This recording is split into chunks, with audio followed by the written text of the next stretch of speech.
Good evening, my fellow Americans. We're facing an inflection point in history. One of those moments where the decisions we make today are going to determine the future for decades to come. That's what I'd like to talk with you about tonight. You know, early this morning I returned from Israel. They tell me I'm the first American president to travel there during the war. I met with the Prime Minister and members of his cabinet. And most movingly, I met with Israelis who had personally lived through horrific horror of the attack by Hamas on the 7th of October. More than 1,300 people slaughtered in Israel, including at least 32 American citizens. Scores of innocents, from infants to the elderly grandparents, Israelis, Americans taken hostage. As I told the families of Americans being held captive by Hamas, we're pursuing every avenue to bring their loved ones home. As president, there is no higher priority for me than the safety of Americans held hostage. The terrorist group Hamas unleashed pure, unadulterated evil in the world. But sadly, the Jewish people know perhaps better than anyone that there is no limit to the depravity of people when they want to inflict pain on others. In Israel, I saw people who are strong, determined, resilient, and also angry, in shock and in deep, deep pain. I also spoke with President Abbas, the Palestinian Authority, and reiterated that the United States remains committed to the Palestinian people's right to dignity and to self-determination. The actions of Hamas terrorists don't take that right away. Like so many other, I'm heartbroken by the tragic loss of Palestinian life, including the explosion at the hospital in Gaza, which was not done by the Israelis. We mourn every innocent life lost. We can't ignore the humanity of innocent Palestinians who only want to live in peace and have an opportunity. You know, the assault on Israel echoes nearly 20 months of war, tragedy, and brutality inflicted on the people of Ukraine, people that were very badly hurt since Putin launched his all-out invasion. We've not forgotten the mass graves, the bodies found bearing signs of torture, rape used as a weapon by the Russians, and thousands of Ukrainian children forcibly taken into Russia, stolen from their parents. It's sick. Hamas and Putin represent different threats, but they share this in common. They both want to completely annihilate a neighboring democracy, completely annihilate it. Hamas' stated purpose for existing is the destruction of the state of Israel and the murder of Jewish people. Hamas does not represent the Palestinian people. Hamas uses Palestinian civilians as human shields, and innocent Palestinian families are suffering greatly because of them. Meanwhile, Putin denies Ukraine has or ever had real statehood. He claims the Soviet Union created Ukraine. And just 2 weeks ago, he told the world that if the United States and our allies withdraw, and if the United States withdraw, our allies will as well, military support for Ukraine would have, quote, a week left to live, but we're not withdrawing. I know these conflicts can seem far away, and it's natural to ask, why does this matter to America? So let me share with you why making sure Israel and Ukraine succeed is vital for America's national security.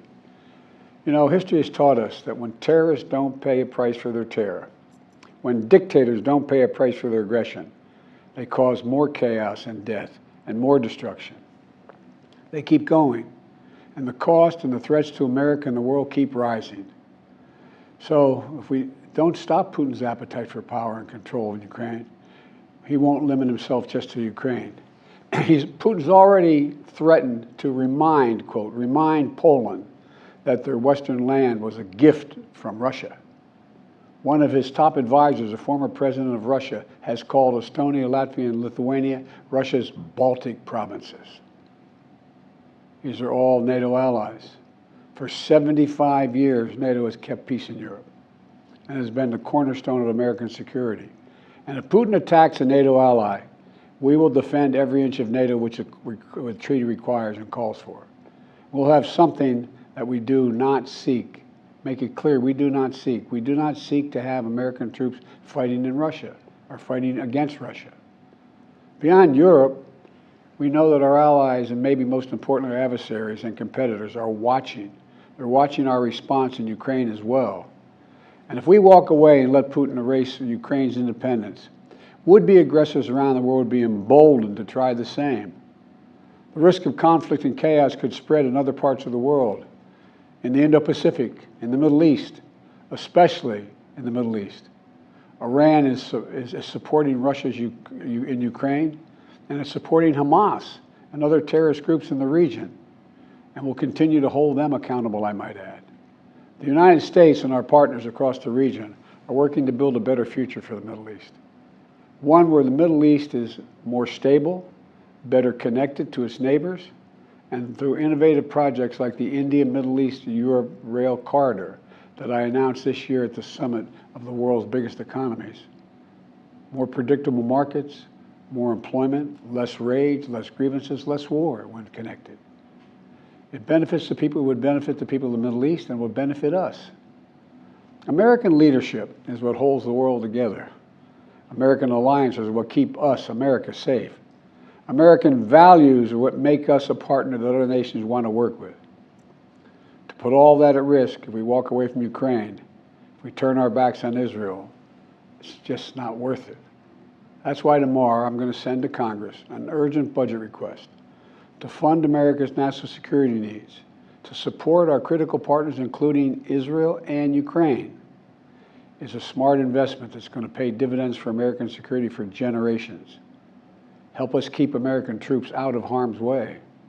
Help us build a world that is safer, more peaceful, more prosperous for our children and grandchildren.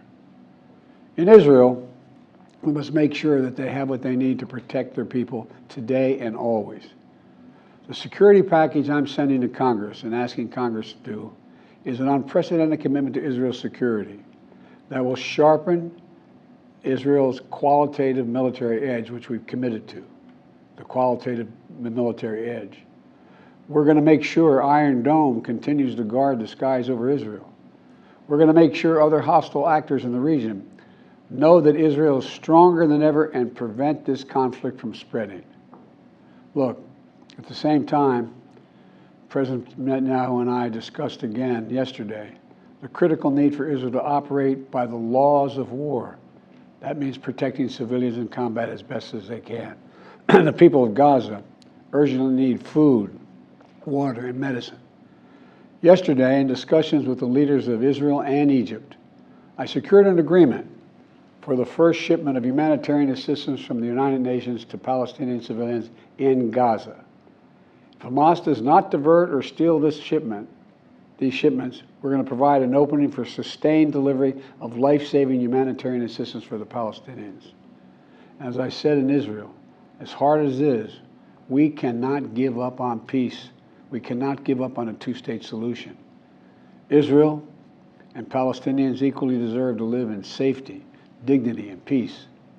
You know, and here at home, we have to be honest with ourselves. In recent years, too much hate has given too much oxygen, fueling racism, the rise of anti-Semitism, and Islamophobia, right here in America. It's also intensified in the wake of recent events that led to the horrific threats and attacks that both shock us and break our hearts. On October 7th, terror attacks have triggered deep scars and terrible memories in the Jewish community. Today, Jewish families worried about being targeted in school, wearing symbols of their faith walking down the street, or going out about their daily lives.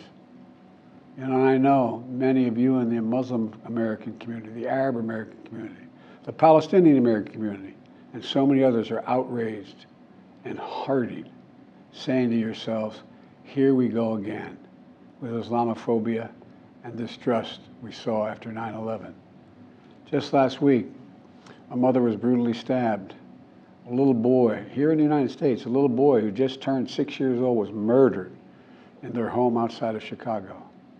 His name was Wadiha, a proud American, a proud Palestinian American family. We can't stand by and stand silent when this happens. We must, without equivocation, denounce anti-Semitism. We must also, without equivocation, denounce Islamophobia. And to all you hurting, those of you hurting, I want you to know I see you. You belong. And I want to say this to you. You're all America. You're all American. This is in a moment, in moments like these, when fear and suspicion, anger and rage run hard, that we have to work harder than ever to hold on to the values that make us who we are. We're a nation of religious freedom, freedom of expression. We all have a right to debate and disagree without fear of being targeted in schools or workplaces or in our communities. We must renounce violence and vitriol. See each other not as enemies, but as fellow Americans. When I was in Israel yesterday, I said that when America experienced the hell of 9/11, we felt enraged as well. While we sought and got justice, we made mistakes. So I cautioned the government of Israel not to be blinded by rage. In Congress, to make sure we can continue to send Ukraine the weapons they need to defend themselves and their country without interruption, so Ukraine can stop Putin's brutality in Ukraine. They are succeeding. When Putin invaded Ukraine, he thought he would take Kyiv and all of Ukraine in a matter of days. Well, over a year later, Putin has failed, and he continues to fail. Kyiv still stands because of the bravery of the Ukrainian people. Ukraine has regained more than 50% of the territory Russian troops once occupied, backed by U.S.-led coalition of more than 50 countries around the world, all doing its part to support Kyiv. What would happen if we walked away? We are the essential nation. Meanwhile, Putin has turned to Iran and North Korea to buy attack drones and ammunition to terrorize Ukrainian cities and people. From the outset, I've said, I will not send American troops to fight in Ukraine. All Ukraine is asking for is help, for the weapons, munitions, the capacity, the capability to push invading Russian forces off their land, and the air defense systems to shoot down Russian missiles before they destroy Ukrainian cities. Let me be clear about something. We send Ukrainian equipment sitting in our stockpiles. And when we use the money allocated by Congress, we use it to replenish our own stores, our own stockpiles, with new equipment. Equipment that defends America and is made in America. Patriot missiles for air defense batteries, made in Arizona. Artillery shells manufactured in 12 states across the country, in Pennsylvania, Ohio, Texas, and so much more. You know, just as in World War II, today patriotic American workers are building the arsenal of democracy and serving the cause of freedom. Let me close with this. Earlier this year, I boarded Air Force One for a secret flight to Poland. There I boarded a train with blacked out windows for a 10-hour ride each way to Kyiv, to stand with the people of Ukraine ahead of the one-year anniversary of their brave fight against Putin. I'm told I was the first American to enter a war zone not controlled by the United States military since President Lincoln. With me was just a small group of security personnel and a few advisors. But when I exited that train and met Zelensky, President Zelensky, I didn't feel alone. I was bringing with me the idea of America, the promise of America, to the people who are today fighting for the same things we fought for 250 years ago: freedom, independence, self-determination. And as I walked through Kyiv with President Zelensky, with air raid sirens sounding in the distance, I felt something I've always believed, more strongly than ever before. America is a beacon to the world. Still.